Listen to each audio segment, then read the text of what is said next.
자, 안녕하십니까. 이슈면의 주식노수공장 11월 9일 11월 둘째 주를 마감하는 금요일장 모닝브리핑을 시작을 하도록 하겠습니다. FOMC가 새벽에 발표가 나왔습니다. 일단 뭐 금리는 동결이 됐어요.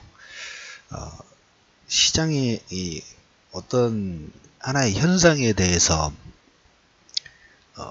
어떤 상대방이 아무 코멘트를 하지 않으면 상대방이 A라는 생각도 하고 B라는 생각도 관점 자체를 다양하게 좀 보려고 하는 그런 부분들이 좀 나오죠.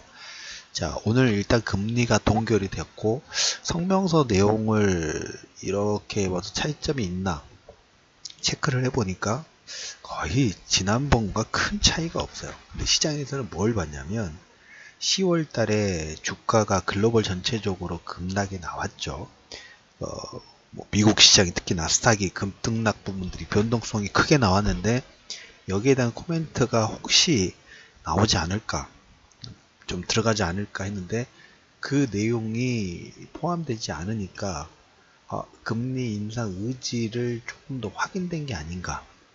그러니까 예전 같아서는 그랬어요. 우리가 1차, 2차, 3차 양적 완화 부분도 진행하고 특히 작년 같은 경우, 작년, 재작년에 이렇게 문제가 생길 때마다 우리가 양적 완화를 통해 가지고 시장의 소방수 역할 부분을 했던 게 연준이고 각국 중앙은행이죠.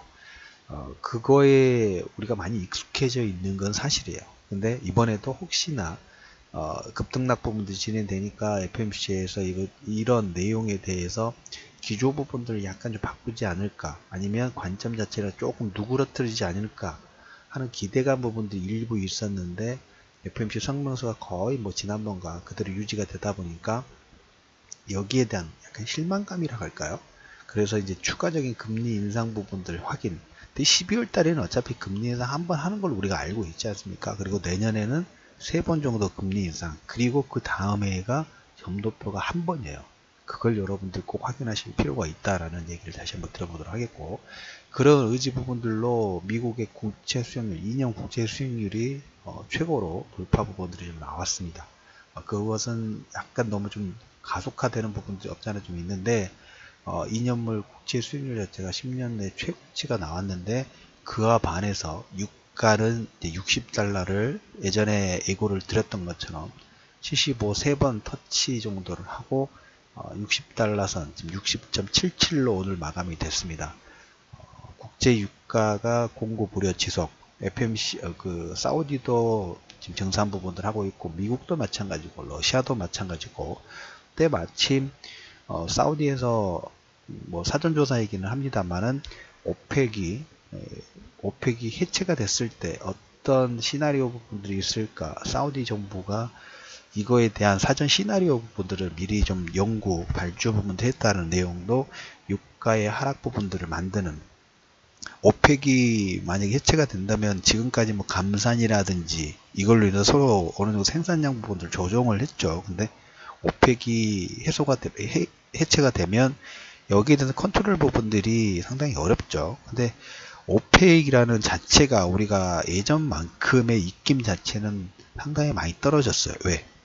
사우디아라비아, 러시아, 미국, 특히 미국의 생산량이, 미국의 석유 생산량 자체가 지금 사상 최고치 부분들을 계속 경신을 하고 있고, 러시아도 마찬가지고, 그 다음에 지금 일하는 경제 제재 부분들로 일부 통제를 받고 있고, 물론 면제 무조건 8개 국가에 주기는 했습니다만은, 사우디는 카슈큐즈 때문에 좀 시끄럽고, 그러다 보니까 서로 이해관계 부분들을 예전처럼 오펙이라는 그늘 아래에서 결합이라고 할까요?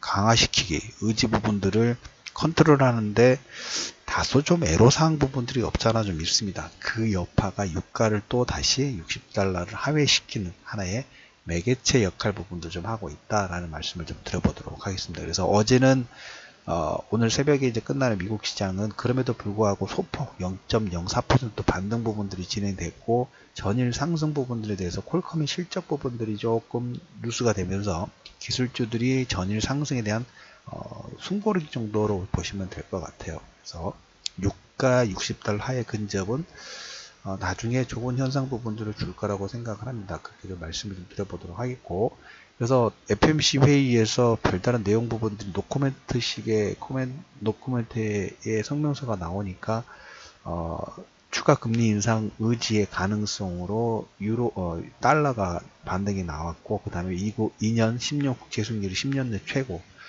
반대로 EU 같은 경우에 EU와 IMF가 유럽 경제 전망 부분들 하향을 했어요. 그래서 유로화가 약세. 그리고 아직 보면 두 가지가 유럽에 지금 남아있기는 합니다. 이탈리아 협상은 이탈리아 예산안 관련된 부분은 아직 마무리된 건 아니에요. 그건 일단 첫 번째로 남아있고, 두 번째로, 영국, EU, 브렉시트, 상당히 많이 근접을 하겠습니다. 금융 부분들을 제외를 하고 진행하기로 했기 때문에 예전보다는 상당히 몸이 가벼워지는 건 사실이에요. 근데 아직 협상은 도장은 아직 안 찍었어요. 그 여파 부분들로 유로화가 약세가 됐고 달러화는 반등 부분들이 나왔다라는 얘기를 좀 들어보도록 하겠습니다.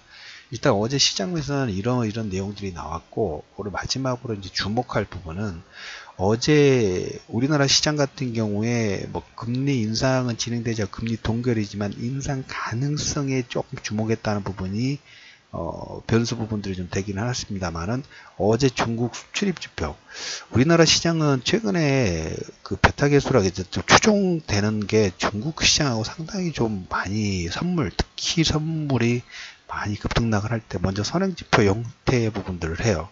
중국의 수출입 지표가 어제 15%, 수입이 21% 증가됐다겠죠. 그럼 오늘도 중국의 이제 경제 지표가 나옵니다. 뭐가 나오냐면 생산자하고 소비자 물가 지수.